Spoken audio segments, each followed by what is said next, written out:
Welcome back to A Take on the Academy, the show where we love the Oscars enough to give them a little tough love. I'm your host, Matt Sprosty, coming to you on one of my favorite days of the year, Oscar Nomination Day, when Hollywood collectively holds its breath, celebrates, stresses, refreshes the X way too many. It says refreshes X, refreshes Twitter way too many times, and starts immediately arguing. Today, I'm extra excited because I'm joined by someone 2 years in a row who not only understands filmmaking from the inside out, but also from the ground up.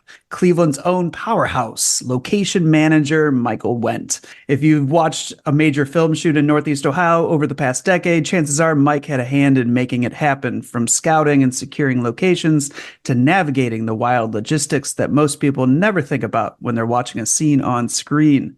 So Mike's here to break down this year's Oscar nominations with me, who surprised us, who got snubbed, what it means for the industry, and what it all looks like from the perspective of someone who brings movies to life in the real world. So settle in, because today we're talking awards, artistry, and behind the scenes magic that gets those nominees onto the screen. But Mike, welcome back. Thank you so much for having me again. I'm looking forward to this. Last year was a lot of fun, and so I've been looking forward to today. And Oscar nomination day for me sometimes is better than the actual ceremony.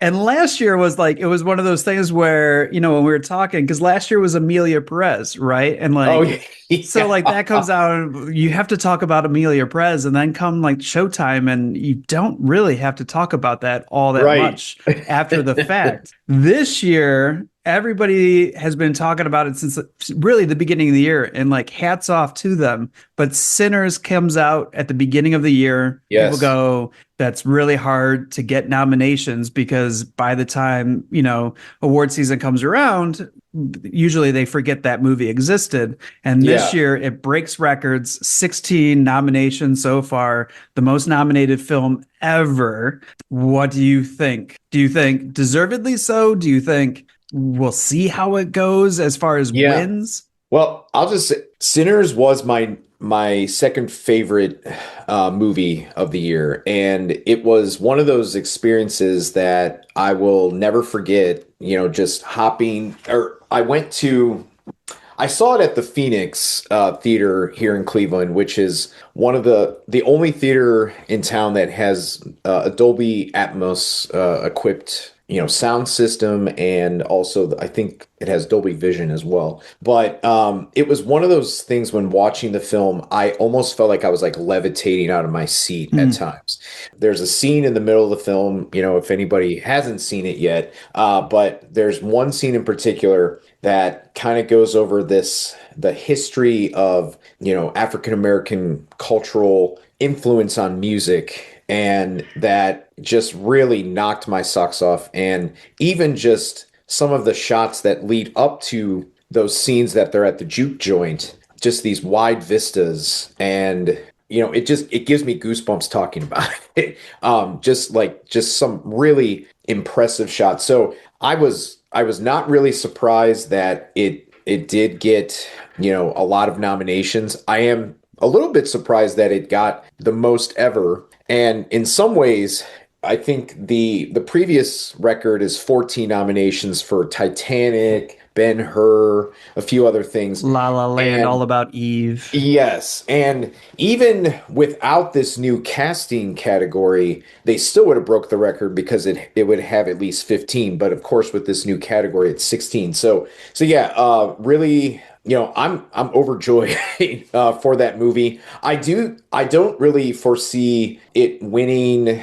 I see it winning quite a few, but I don't think I see it winning Best Picture, honestly. But we'll see. I don't know. Like maybe this will, by getting so many nominations, maybe that will make voters like top at their list. If they haven't watched it, they will watch it, and maybe they can see this as an opportunity to, hey, we can finally give Best Picture to a film that was directed by or like a primarily Black creative team. Did you saw it at the Phoenix? Did you see, so was it a screener? Like you saw it early in its run? I think I saw it opening day, and then I actually, and this is, my wife will laugh at this because sometimes I will take a couple hour drive to see a film like in a certain format.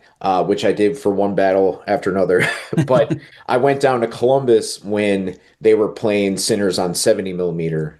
So seeing it then, I was able to take my good friend Robert Banks, filmmaker from here. He like he's a film aficionado, so he will sometimes, if he knows that there's a film print out there, he will wait to see it so he can see it on a film print. So, and he loved it too. So yeah, I mean, it was that was like just a special trip, to go see that. For one battle, I went even further. I went to Indianapolis to see it on 70 IMAX, which, God, that was that was amazing. I mean, they have this 80-foot tall screen, and it was like almost like seeing just a big rectangle, but yeah.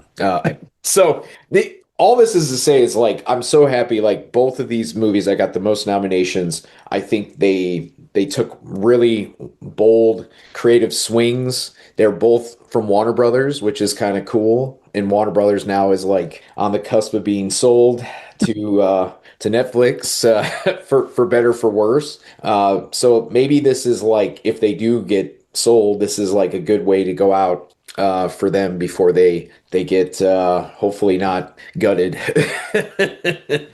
You know. I mean, you say for better or for worse. Like, could there be a better in this scenario? I mean, I guess if they, if they do let it kind of flounder or like not flounder, but like if they do let it go on to take these risks, hey, maybe if Netflix has the capital to let them do that, that might be kind of cool. But I don't know. I foresee probably, do they walk the walk or talk the talk? I mean, they are saying like they're going to give it 45-day release windows for anything that Warner Brothers produces. So we'll Yeah, see. we shall Um, see. so usually my gripe with the Oscars is the fact that not a whole lot gets nominated. There are Sure. 24 categories. It looks like only about 23 films were nominated, Mhm. 15 outside of the technical fields. You have Begonia, F1, Frankenstein, Hamnet, Marty Supreme, One Yeah. Battle After Another, The Secret Agent, Sentimental Value, Sinners, Train Dreams, Blue Moon, If I Had Legs, I'd Kick You, Song Sung Blue, Weapons. It was just an accident. Have you seen all of these?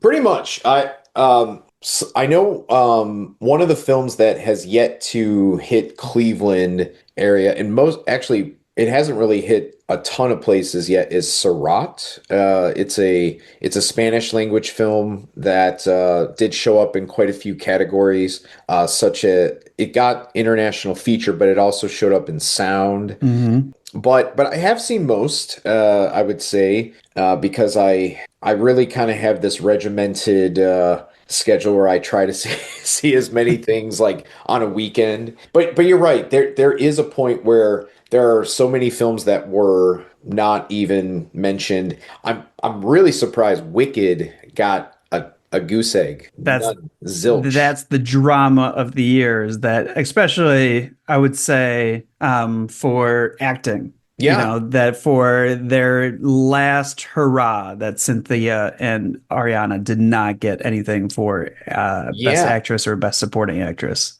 Yeah, I mean, even I was thinking it would show up in some of the below the line categories because it was, the Academy a few years ago started doing this thing where they would release the short lists, and I believe Wicked was on 8 of the short lists. So, theoretically you would think, okay, they at least are going to get like, I don't know, production design or costumes, and they won for both of those categories, production design and costumes last year. But yeah, I mean, so I don't know if maybe it's just, hey, let's spread the wealth, because it's essentially it's part one, part two. It's like the same thing. I'd be curious to hear once, because sometimes they have these anonymous ballots or they have anonymous voters give Hmm. their grievances or not. But yeah, it's a very interesting thing at times. But I do think overall, like eclectically, the top 10 for Best Picture it's a really pretty solid like damn solid year. I know some people groaned at F1 getting nominated in Best Picture, but I mean, honestly, that was like probably for the older members of the Academy, like the old school That makes people sense. who remember these blockbusters when they were, you kind of can leave your head at the door and just watch an old, the old guard, try to hang with these younger racers. It's kind of Top Gun in a car, in some ways, but Perfect way to pitch same it. director. Uh, To remind our audience, the best picture is Begonia, F1, Frankenstein, Hamnet, Marty Supreme, One Battle After Another, The Secret Agent, Sentimental Value, Sinners, and Train Dreams. yeah, And other than F1, I agree with you. I think 9 out of 10 of those I've heard somebody on the street say best picture I've seen this year. yeah. But not to get too far away from it, best costume design. You're right. Wicked did one last year, not nominated this year. There is a weird one, I think, that was nominated this year. Out of these, which one do you think I think is weird? Sinners, Marty Supreme, Hamnet, Frankenstein, or Avatar, Fire and Ash? Fire and Ash for sure. How there's no real costumes in it, is like for the most part. I mean, there are some scenes with real people, but for the most part, are we just saying like CGI costumes were cool? Well, so as I was like driving today after work because I had a few things to go to, I listened to a couple different Oscar, podcast type things, and the one guy kind of made an argument for it. It's like, hey, even though it's mostly CGI, the costume still had to be designed on that character, and especially and I've seen Fire and Ash, but I forget what they're called. But like the fire people have, kind of interesting different costumes than what the Na'vi wear. So I guess, I mean, and then he kind of said, well, maybe they just really hated Wicked for good. But that the guy who won was actually from the Akron area, Paul Taswell. Yeah, So yeah. uh my heart's with you, Paul. But hey, you still got one Oscar at least. But yeah, a very, very interesting choice, which made when I saw that, it made me wonder like, oh, maybe Avatar is going to now show up in a couple other different ones like production design or something like that. But it really didn't get much else, I think, beyond visual effects. So No, and I've been listening to some interviews with James Cameron, and he was already feisty about like Way of Water. So I feel like he must be, pissing vinegar right now with yeah, on today because he was talking about, he's like, I'm putting a lot of work and I'm making gold here with these movies. yeah, yeah. And I don't know about your opinion with Avatar. I'm realizing more and more that I got to be careful with what I say on this podcast because like I was just talking about an actor in one of these films in one of the best pictures to a friend the other day. I was like, I liked the whole movie. I liked it all except for this one person, and I just don't like him, and I haven't liked him for years. And they were telling me, well, if you knew them as a person, like you would really like they're my best friend. And I was like, oh my gosh, Oh. I gotta stop talking. But like Avatar, Fire and Ash. I thought was a great movie, except for like one Yeah. storyline that I was like, you could have just dropped that storyline. Like one whole storyline just needed to stay in the second movie and it would have been fine. Yeah, yeah. I mean, arguably, you could say maybe Way of Water and Fire and Ash could have been maybe molded into one big film. But I mean, James Cameron knows how to stage these action set pieces like almost no one else can in the world. And so to that extent, it did entertain me, but I'm not really surprised it didn't like crack in the best picture race. It just seemed like we had, based on the other things that are nominated, there were just, I think, so many other really unique things this year. One of the films that I was happy to see crack the top 10, and I'm sorry if I'm like jumping all over No here, worries. I'm here for you. but like Train Dreams, I thought was just such a beautiful film. It was just kind of old fashioned type of yarn. And it was one of those films that I had heard about out of Sundance last year. And I saw that it was like playing at the Cedar Lee. So I had my wife watch the trailer because she had not heard of it. And we went and we bawled our eyes out at the end. There's this really beautiful scene, and it's not like overly flashy. It's not, to some people I could arguably see somebody saying maybe it's boring, but I was just so riveted and I love the way how it's shot. So I'm happy that that succeeded. Begonia is just one of those movies that's totally like weird. For some people, I'm sure it's going to be too, batshit, whatever. But once again, I mean, I was so riveted by the performances. I'm kind of sad that Jesse Plemons didn't make it in the best actor race. I really thought he was so unique in that film. And actually, even the young man who plays his brother, I thought was, and I know I think in real life is, on the autism spectrum, but Hmm. he was like so good. And like he has to be in scenes, between Emma Stone and Jesse Plemons, who are like acting their asses off. And, he holds his own in Yeah. this like really stoic way and quirky way. Like it's, man. So anyway, I think I might have said last year that I was pretty excited about the nominees, but like this year, I really feel like they're just stronger than last year's, I would say. And I would say, so while we're talking about Begonia and that actor Yeah. who I don't have his name with me, but like that's best supporting actor. And we got Benicio del Toro, Jacob Elordi, Delroy Lindo, Sean Penn, Stellan Skarsgård. I wanted the boy from Hamnet in there. Oh, yes. And Yes. like, so He like was so good. if we're talking like this is the first year and we should talk about it, best casting is Yeah. something. And I think like, and this is a strong one. You have Sinners, you have The Secret Agent, you have One Battle After Another, you have Marty Supreme, and you have Hamnet. And if I'm going to make an argument for anything, it's going to be Nina Gold for Hamnet because she found that boy who I think is like you don't know what you're going to get, right? Yeah. Out of a child actor. And that child, I think, was mesmerizing in the film, Yes. nails his part. Like, like Timothy Chalamet, I think, and I was having a lunch meeting this morning with somebody. And we're talking about, obviously about the Oscar nominations. And I Yeah. was like, look, I was like, when it comes to Timothy Chalamet, I have tried for the longest time to hate him. I have looked for every reason to hate this man, and I have realized through all of this hatred or forced hatred that it's really me that I have to work on because the dude is talented. He hasn't misstepped in his private life. Like it's really me that I'm like, yeah, no, he is all that. He's only Yeah. 30, and it's me that probably has a problem. So like you cast Timothy Chalamet, like you know what you're gonna get and everything like that. But like the boy at Hamnet, I'm like nailed it.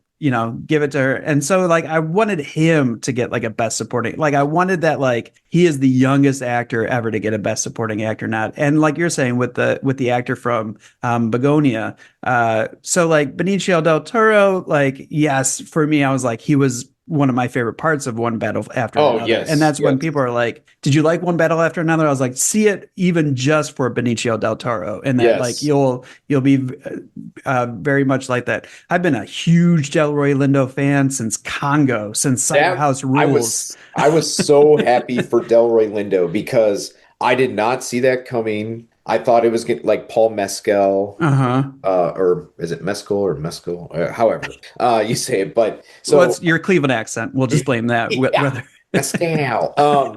But no, Delroy, seeing him getting that because he has that scene in the car where he's telling this story that is like so riveting. And so anyway, I was really really happy about that. But I think you're right. I mean, I think his name is Jacob Jupe or something from Hamnet. He's the young, and I his actual brother plays the yeah. which brilliant. I mean, that you're right. I mean, that is like it's really good casting. And yeah, I mean, and that's an interesting category. I kind of feel like they're going to go with Sinners in that one. It's well deserved. And because like I've never seen Wumi Masaku before. I've never seen the young woman who takes after Miles Caton's character. The preacher boy. Hmm.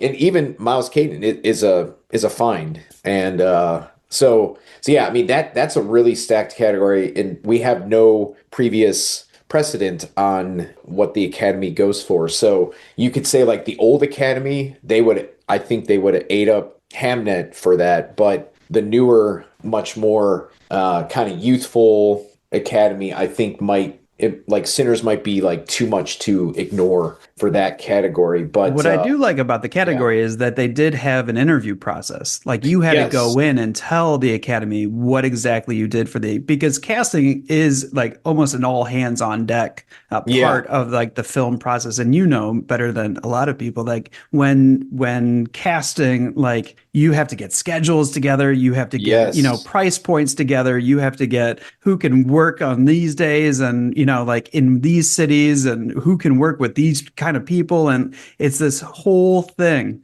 So the casting director has to prove the fact that they did the job. Like they were yeah, like the point person. And it wasn't just five producers pulling favors here and there to yeah. bring in all their buddies. So these people, Nina Gold, Jennifer Venditti, Cassandra Kundis, Gabriel Dominguez, and Francie Maisler were hella good at their jobs. Yes. Have you got to see Secret Agent? I'm not yet. No. Oh, okay. That movie is it has some really unique casting because there's even a part where, well, most of the people who are in it are, Portuguese, Brazilian actors. There's a part where they have a German, or they keep referring to this German who's in town, and it's Udo Kier in his last build role. So I think that was like a really interesting, and they got this older Brazilian actress who apparently is like very famous in Brazil, but she plays this character named Dona Bastiana, and she's kind of like she's almost like the Benicio del Toro, how he is in the movie, where he's kind of like harboring all these people. Dona Bastiana is harboring all these people, kind of like hiding them from the Brazilian regime that basically was kind of like a dictator, or was a dictatorship, and it's like Secret Agent is one of those films that like going into it, this Best Picture race, I was thinking that it was just an accident, which won the Palme d'Or at the at Cannes Film Festival. And also there's this narrative that the filmmaker is facing prison for a year or so after the Oscar season. So I thought maybe they would really fall for that movie, but was pleasantly surprised that they've kind of embraced Secret Agent. It is a kind of an old school, slow burn movie, and it's almost like the title of that film is slightly misleading because you almost think it's like a spy movie, Right. but it's not.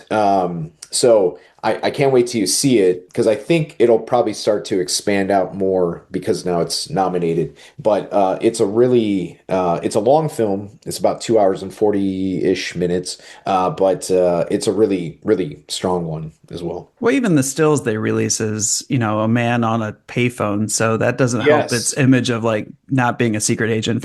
You know? Yeah, yeah. No, there was probably some clever. I'll have to look up some interviews with the director, so like why they chose to pose it like that. But there is this. It does open on this very very tension filled scene at a gas station. That's all I'm gonna say because I've already said too much, I think. Okay. Real quick, just to get out of the way, best visual effects, Avatar. Yeah, I would say so. Surprise Jurassic World is on there. Yeah, yeah. I mean, I that was not my my favorite in the franchise, but from what I've heard, the director of the film, Gareth Edwards, who is a visual effects maestro before he started directing movies. So there is some sentiment that he is very popular in that in the circles of the visual effects. So that's why that movie showed up. Yeah, I mean that movie was watchable. But there was a really cool scene in the end where it's kind of all shot in this like redscape, which I liked. But yeah, I saw it at the drive-in, so I got to nap a little bit. I saw it at the Phoenix on my Okay, birthday. I that's rented cool. out a whole row, Nice. and my friends were not nice afterwards. They're like, "Happy birthday, we're leaving."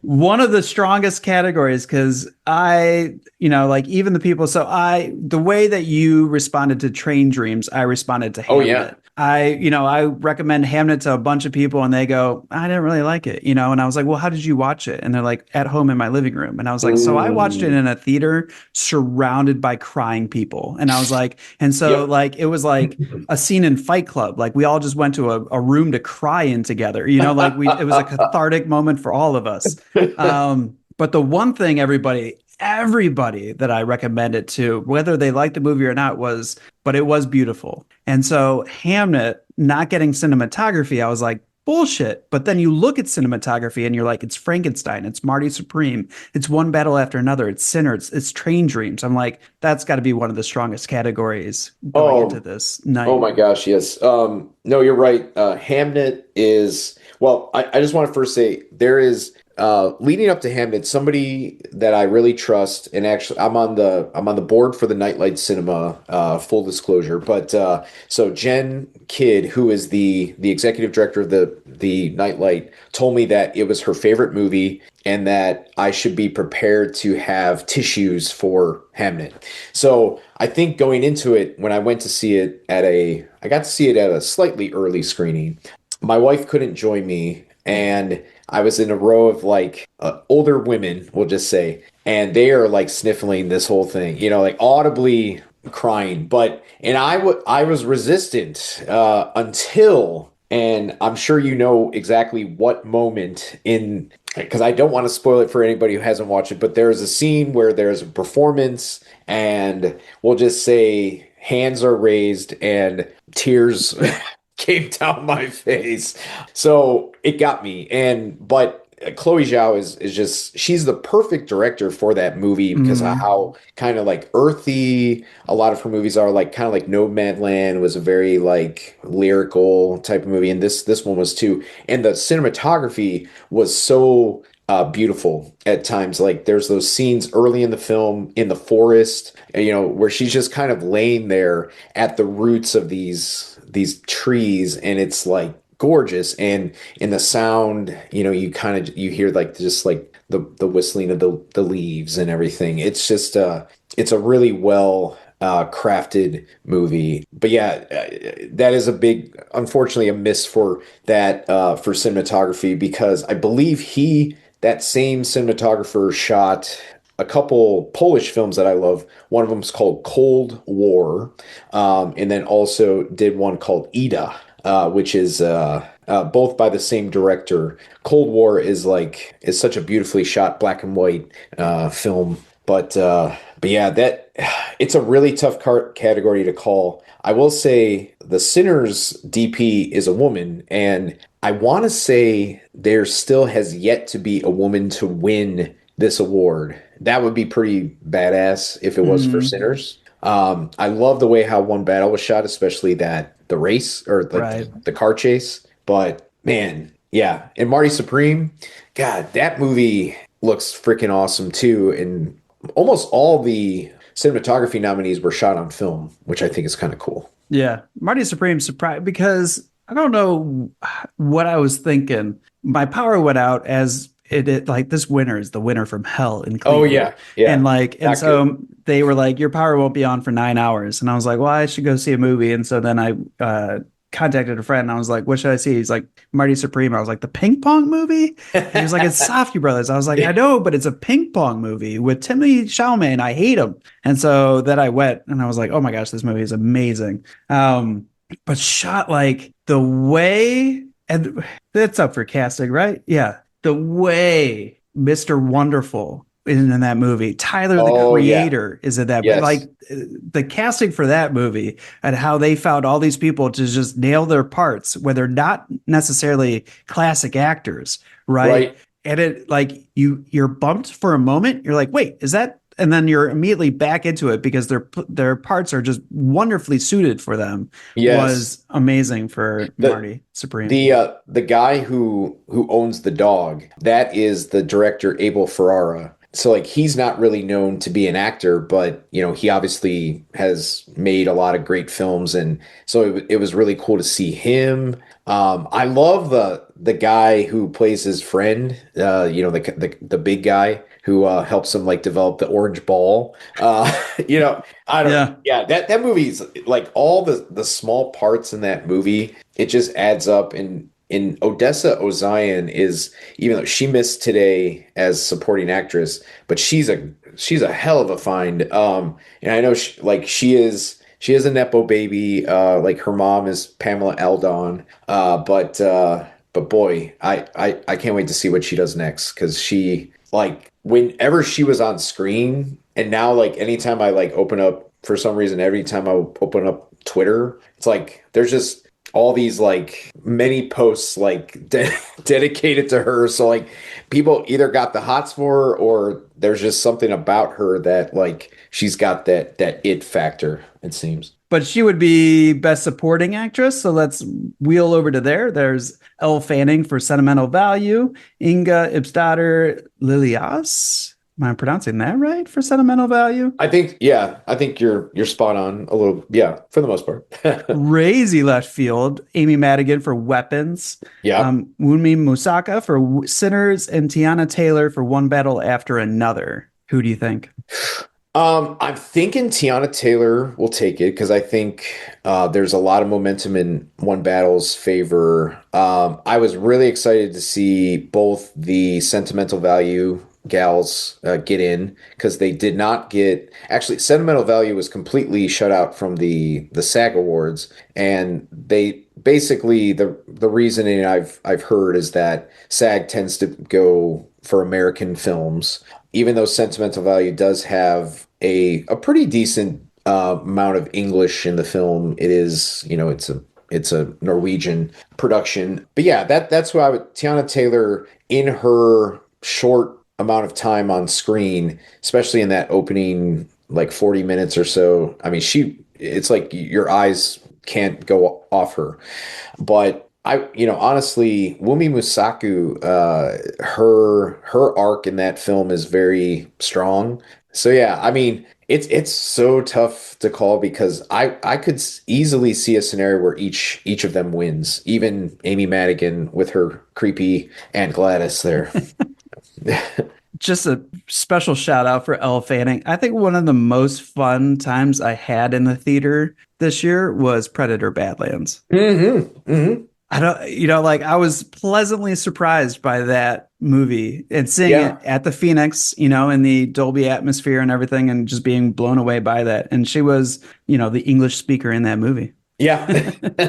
No, I mean, and this is, I think, a culmination of her just doing really solid work throughout the whole, her career. And she's still young. I mean, maybe only 30-ish, so it's pretty incredible. I'm sure she will be here again. I don't think she will win for this movie, but she really has a great couple sequences in this movie, especially with Stellan Skarsgård in the film. And there's one film in particular one moment in the film where she's with both sisters, one played by Renata Reinsve, and then the other one, the very Norwegian name. That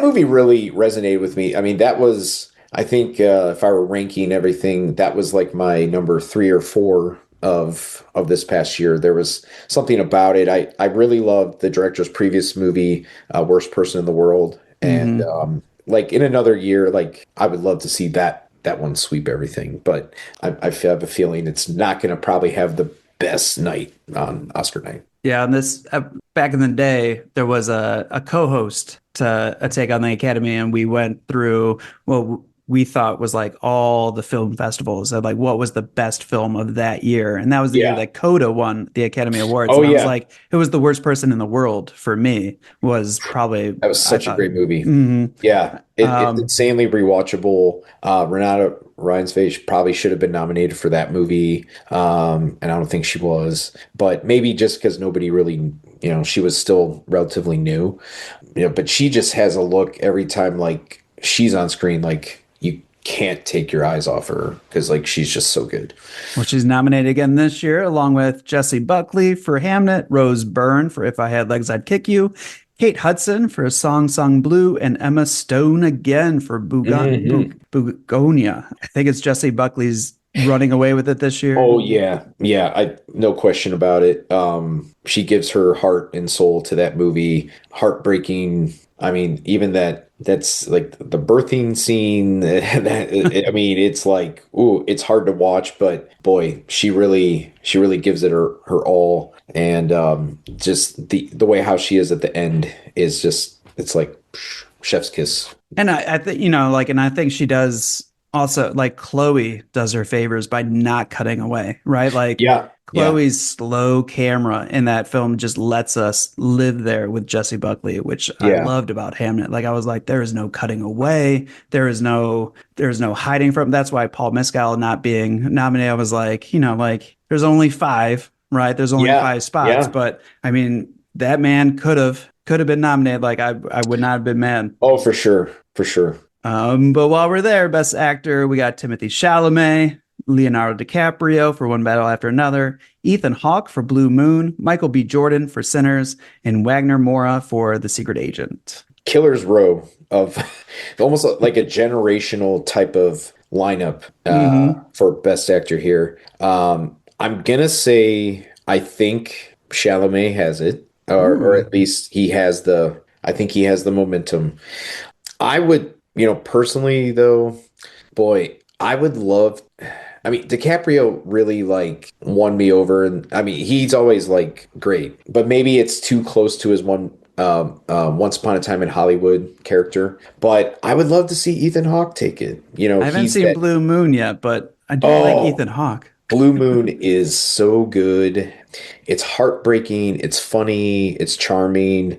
You'll see when you see it. There's just something, all right, without giving a lot away, but there are probably certain people that we probably know in this kind of creative field who maybe at one point were probably considered like a prodigy or, ahead of their curve, and then time catches up to them and they didn't maybe live up to that potential. And that's something that his character is kind of facing as he watches one of his contemporaries like jump leaps ahead of him. And that is, it makes it like, to me, is like what I wrote in my letterbox when I saw it was like, it's a profoundly sad movie, but it does have these moments of dialogue that really pop, especially him and Margaret Qualley's scenes together, and then scenes that he has with his former creative partner, and then also one of like the unsung heroes, I think, of movies whenever he's in one. Bobby Cannavale plays the bartender of Sardi's and is kind of like Ethan Hawke's buddy, as so anyway, I can't speak highly enough of that movie. It only takes place in like one setting, and Richard Linklater is like one of those filmmakers who has mastered the art of like being able to like make a hangout movie still entertaining in one location, without being bored. Right, right. Very nice. Oh, check. But do you think in the world of campaigning Yeah. that he can campaign over DiCaprio and Chalamet for Best Ooh. Actor?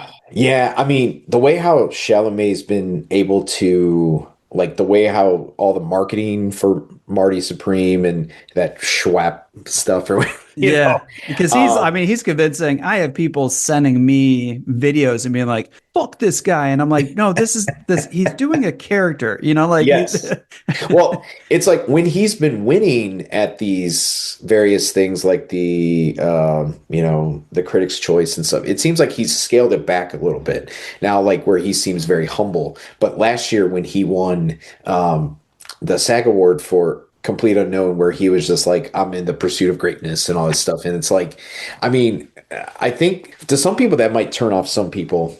And I don't know if like from what I've heard, like DiCaprio has been kind of playing some of the games. Sometimes he doesn't really like to be overly campaigny. Like definitely like Sean Penn has not been doing any campaigning. He just sits back and smokes, you know. um, but but yeah, it's you're right. And I don't know, like I haven't heard much of like how Michael B. Jordan, because I'm sure in a room he's probably charming as hell. And Wagner Moore, I'm not sure what his how much he's here or not, or if he's just in Brazil or whatever. But yeah, it's interesting. But yeah, really tough category, and I'm glad that we have our best actors in there. For whatever reason, I feel like Wagner Mora is like, it's just humble, like I feel Yeah, like, yeah, it seems like it. right, like I feel like campaigning for an award is kind of like an American thing. Yeah. All right. I mean, we're kind of like going through like the big ones. We can flash over some of these. Best makeup and hairstyling. You have Frankenstein, Kokua, Sinners, The Smashing Machine, and The Ugly Stepsister. Mm. I feel like as far as like a campaign process, probably this is going to be a Frankenstein, a Guillermo Yeah, pick. yeah. Either Frankenstein or Sinners, I would say, because it's like they're both up for Best Picture. I will say the makeup in Smashing Machine is pretty amazing. Like The Rock at times was like unrecognizable in it.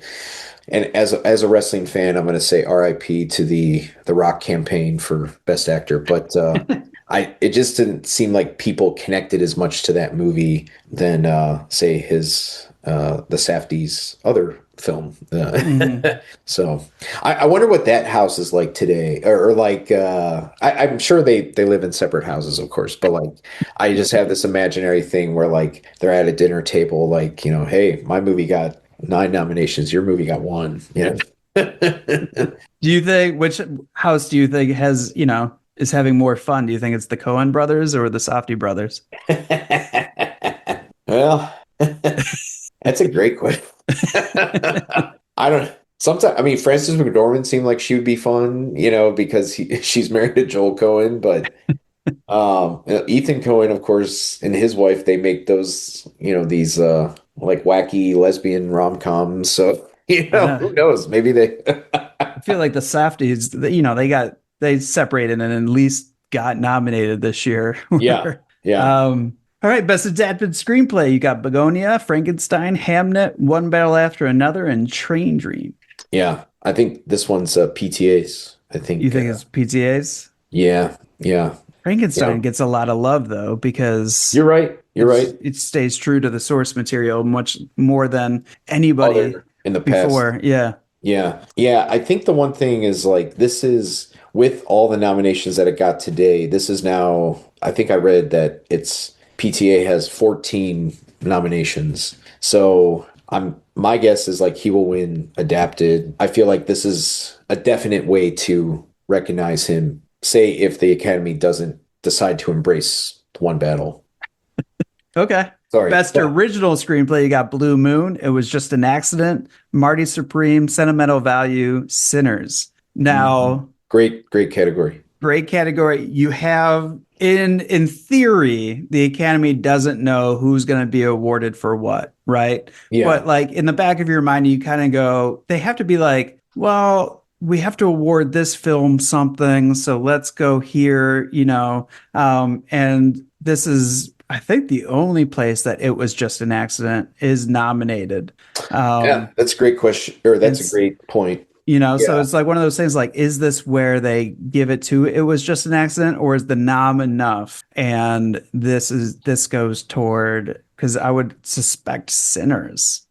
That's where my mind is going, definitely. But you're right, though, because there were quite a few people who expected that Jafar Panahi would have gotten a Best Director nomination for It Was Just an Accident. But yeah, you're right. That is a good point. I was expecting it to maybe show up in the director because it is such a it's a movie of tension.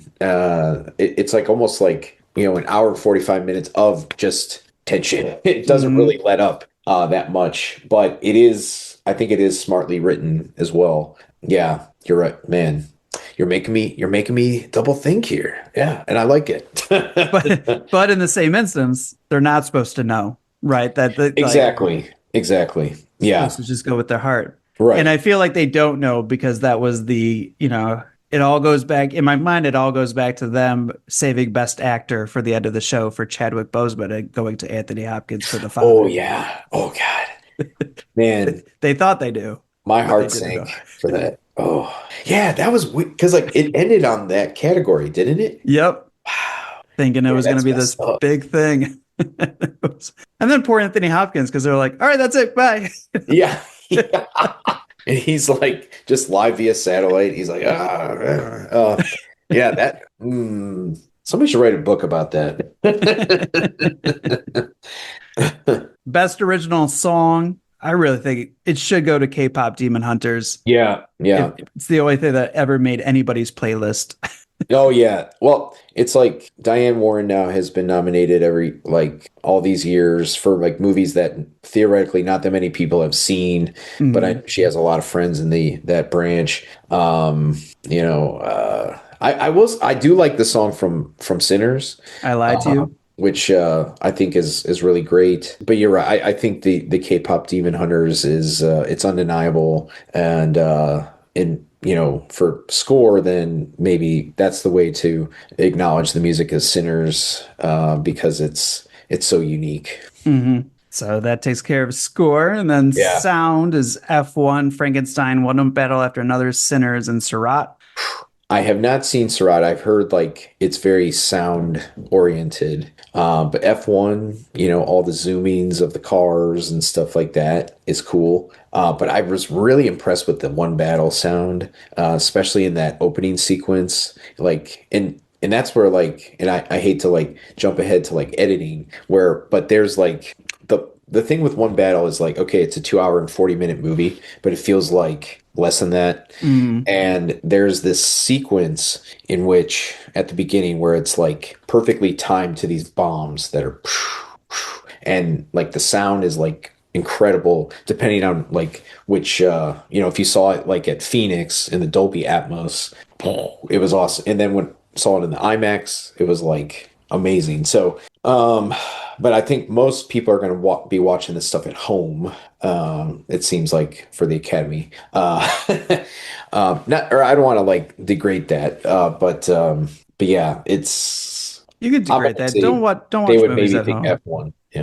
Yeah. Stop watching movies at home. I do think sound F1. I will say, I think James Cameron got fucked here. I think Avatar Mhm, had mhm. some good, and really, it's all made up sound. Like, Yeah. Yeah. No, I mean, it's so constant. It's like, the fact that he makes these movies like, 3 hours plus. And you're right, everything, gosh, like all the stuff, all the sounds that like dealing with the whales and all that. I and the mean, water and the fire and yep. like it's all fake. Like Yeah. Yeah. like I was surprised because there You're right. was, He's probably somewhere like oh, he pissed is, today. oh my gosh. That man is, but he didn't do himself any favors. So he did like an interview where he's like, I'm kind of tired of making these. And I was like, you're not, I don't want to go see it now. Yeah.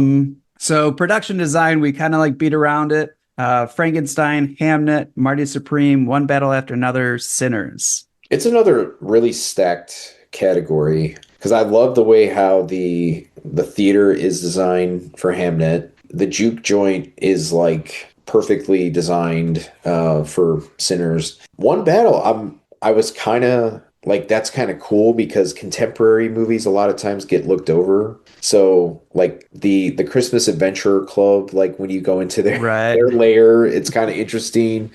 The cabin that they live in Backton Cross is cool. The way how they kind of like basically put together a what looks like I'm sure is at the border of like Mexico or something.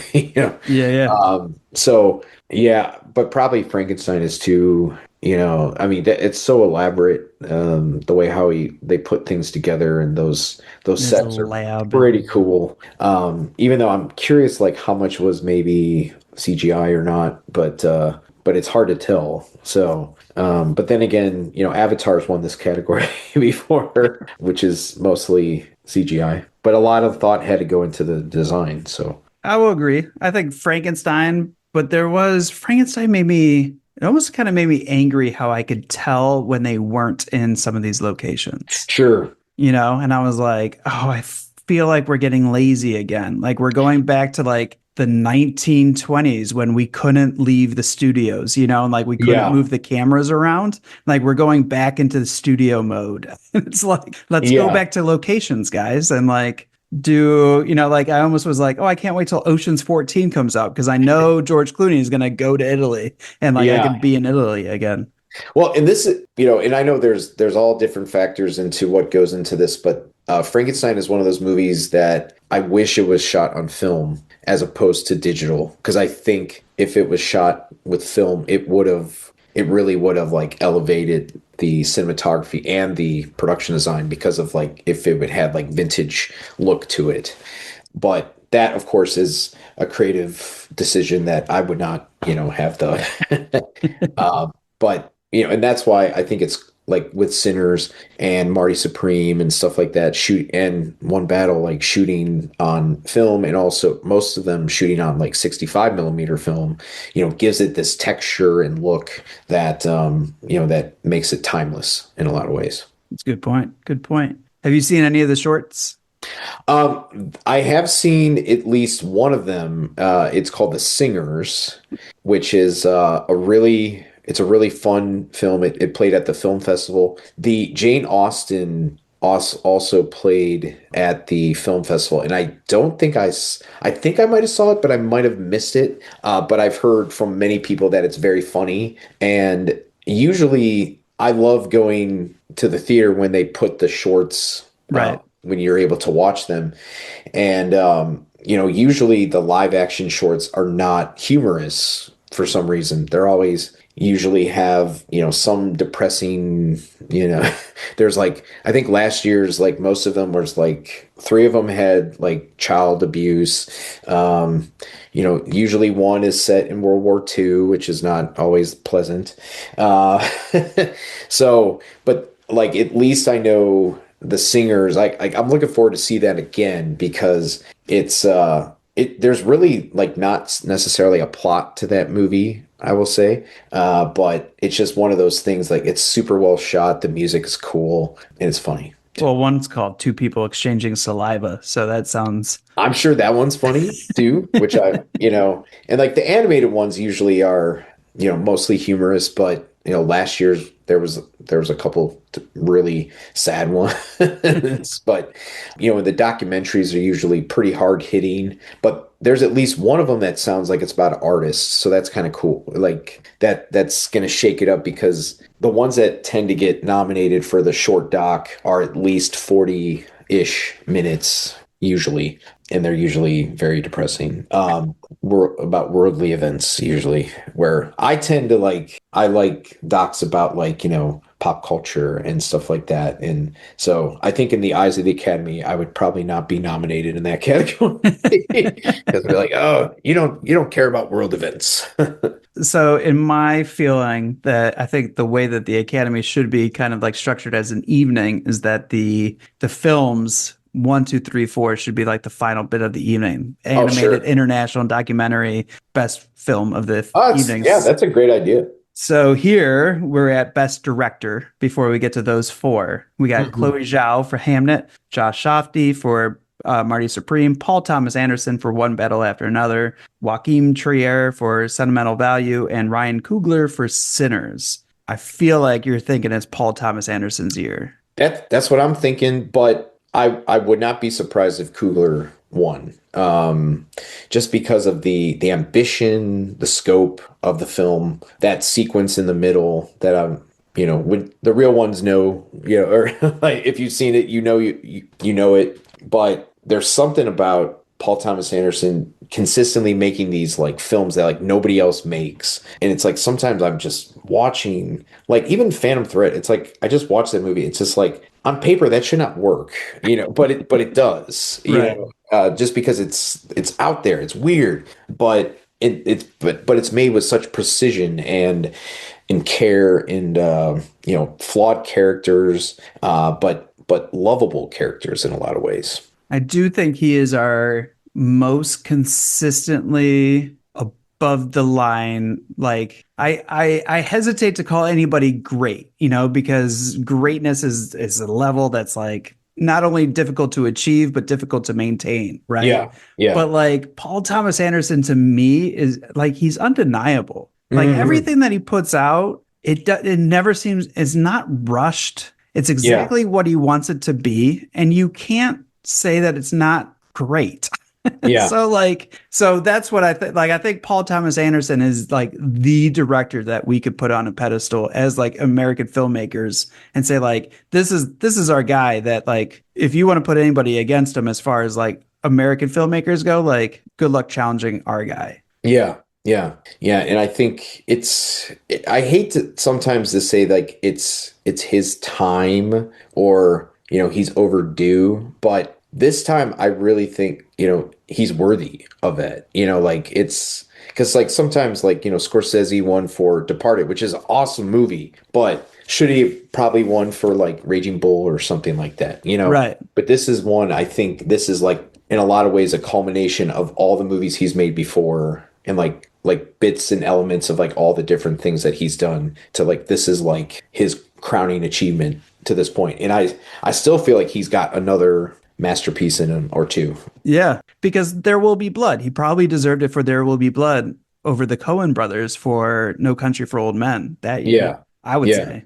No, it's that's like I mean those two it's kind of like in some ways you can compare that year There Will Be Blood No Country to like One Battle Sinners, like where it's like a flip of a coin on any day, either or I would be happy with whoever won. I would love at some point, and maybe they won't probably do this like in our lifetime, but maybe they will release the numbers, what the votes were like.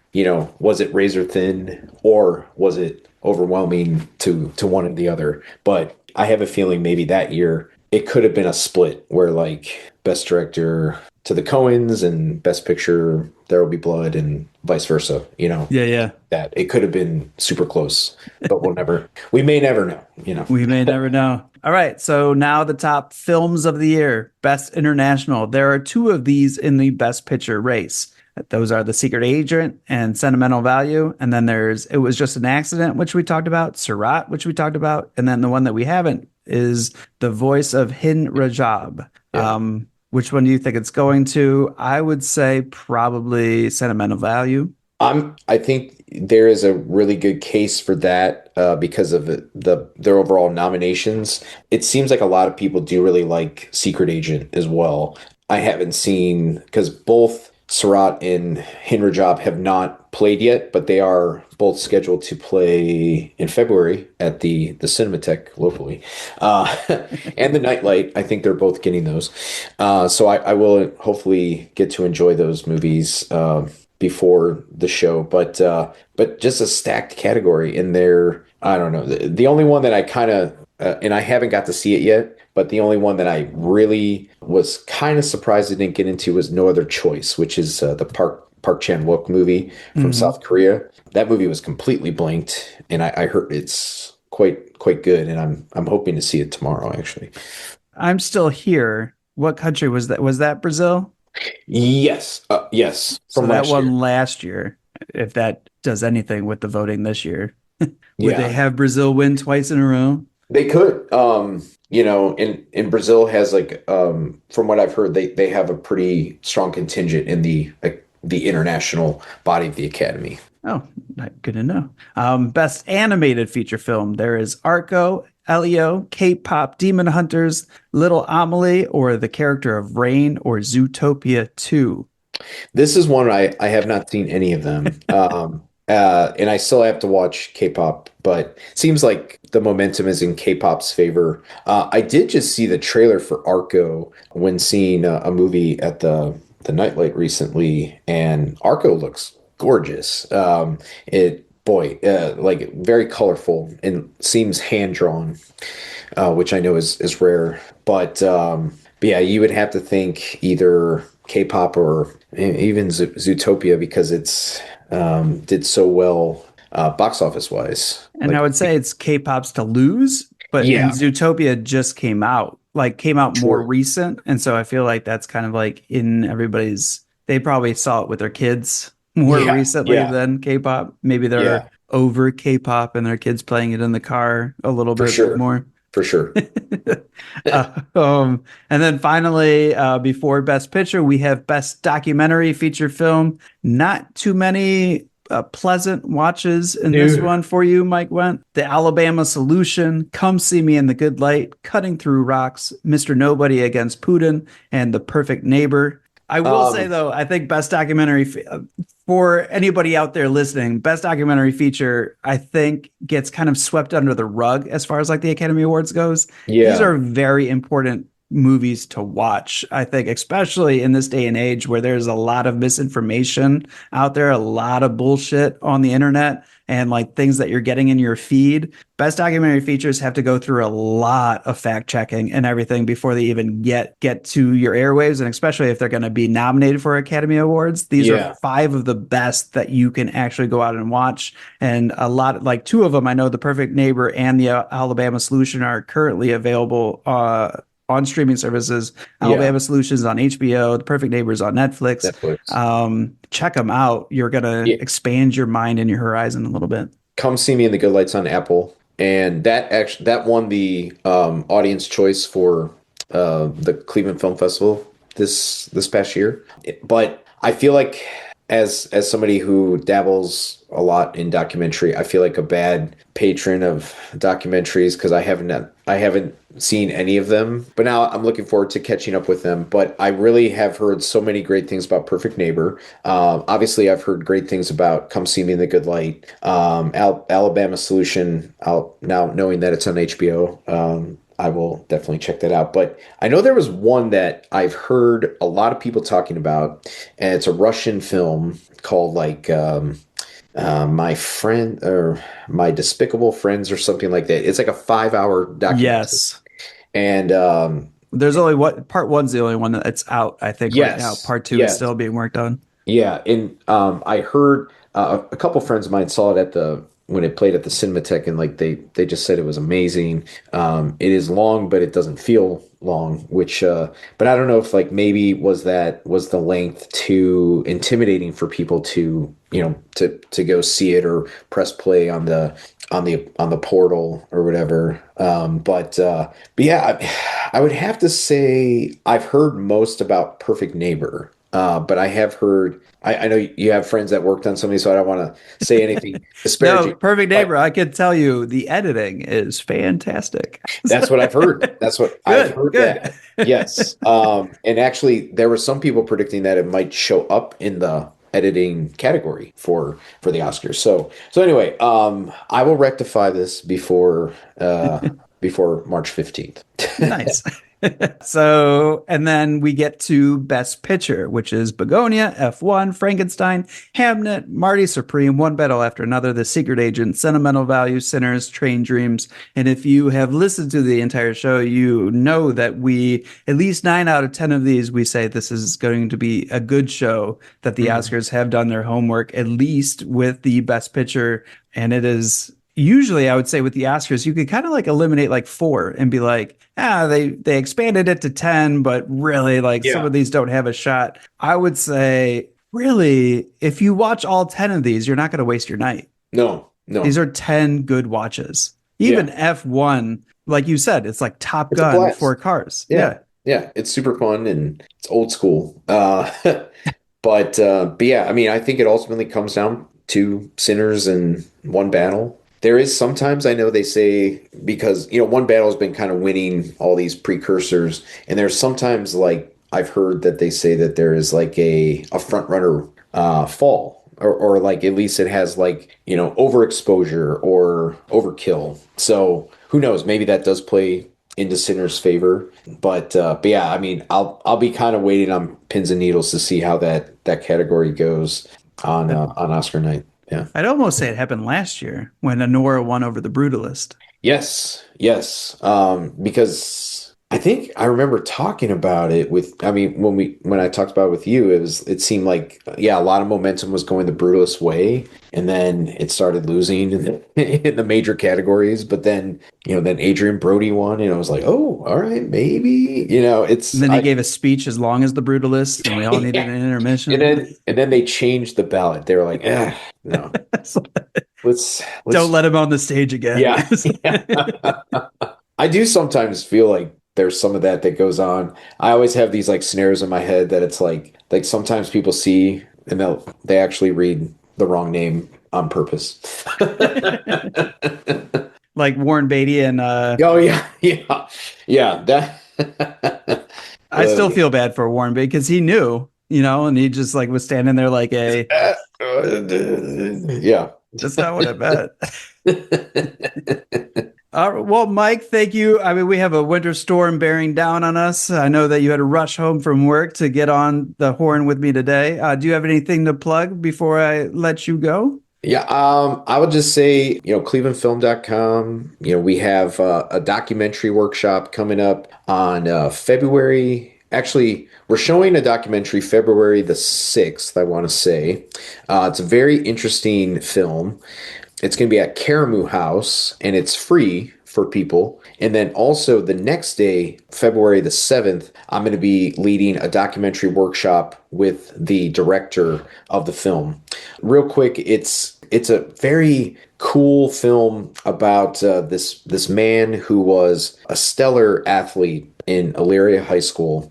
I think he scored more touchdowns than any player, and they've been trying to get him in this athletic hall of fame.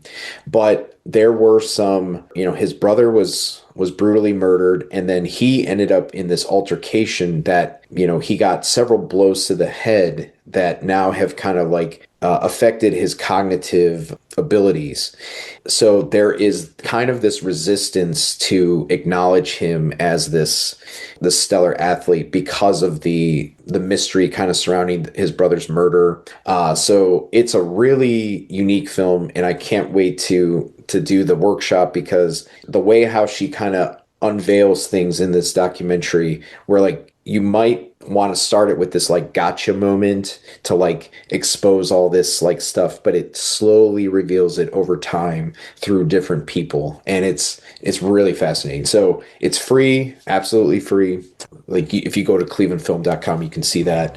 And then you can follow me on Instagram. I'm always trying to promote as many things that are playing around town because a lot of our publications around here have kind of stopped mentioning what movies are playing. So that's kind of why I do that. And then you can follow me like on Letterboxd, and I'm ENDMIKE. You can see all the stuff I'm watching, and you can either like or disagree with my reviews.